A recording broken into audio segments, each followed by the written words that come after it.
Were you at a No Kings rally yesterday? I was. Saturday, I mean? I was. I was at several in my district in Massachusetts. And I think David would have been proud of the turnout and what we saw.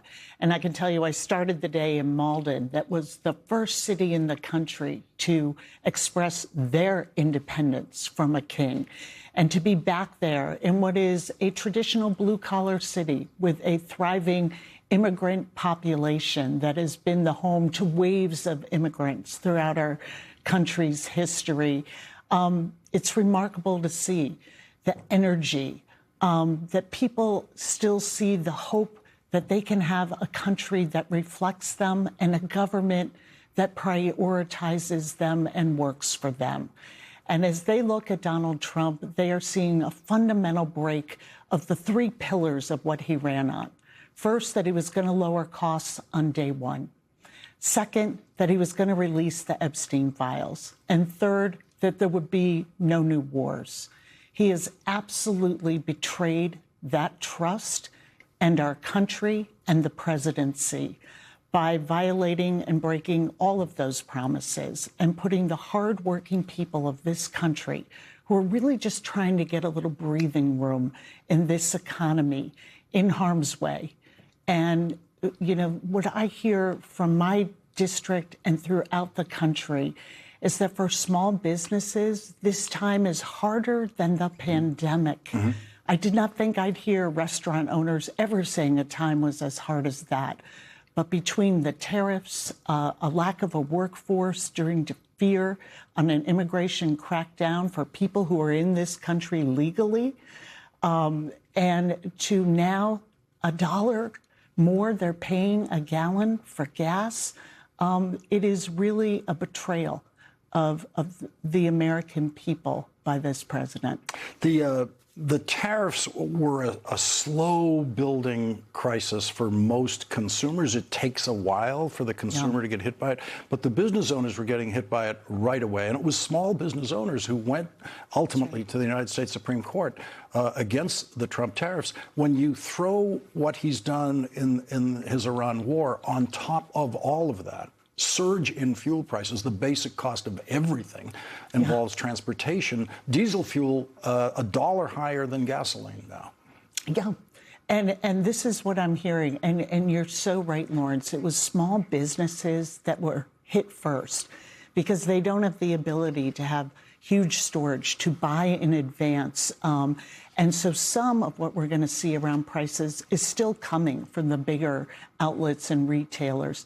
But small businesses, it was that holiday business when they had to order back last spring, a year ago, at the height of these tariffs, that many of them expressed, I know I'm going to close. It's just, will it be April or May or June when I have to close my doors? And these are the backbone of our main streets. It is how we keep our economy moving.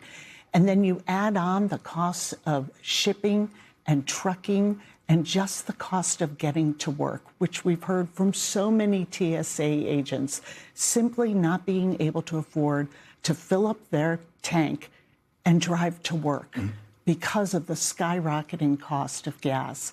And you add that to what people are contending with housing and groceries and utility bills, and it's a recipe for disaster. And all the answers are in front of Donald Trump, and he keeps choosing to take people's health care for tax cuts for the billionaire class, to go to a war of choice without explanation, strategy, or exit plan, driving further costs up. And we are contending now with the cost of gas, but we are soon going to be contending with an even higher cost of groceries as we have a fertilizer crisis also brewing in the Strait of Hormuz. So all of this is just adding so much pressure on American families, 60% of whom we know are already having a hard time meeting the basic needs of their kids. I wanted to show a photograph that I mentioned to Rachel that Nick Ramsey took at an upstate New York protest. Let me guess, Barron has bone spurs too. And the point of it is the sense that Donald Trump and his world are completely oblivious to what people are actually going through, whether it's the American military who he sends to war or the people who are now paying these high gas prices. Yeah, and some of the angriest people that I've met are our veterans who know what it means to go to war, know what it means to say goodbye to your family, know the pressure that puts on the family left behind, and have lost friends. And really understand the sacrifice that this president just treats so glibly, really turning this conflict into some sort of video game. These are real people. We are asking our sons and daughters to make the ultimate sacrifice if asked to. And for what? For what? The American people are owed an explanation of what we are doing there. And they're owed a government that works for them. And a president who promised to lower costs has made everything harder and more expensive. And that's where this deep sense of betrayal is coming from.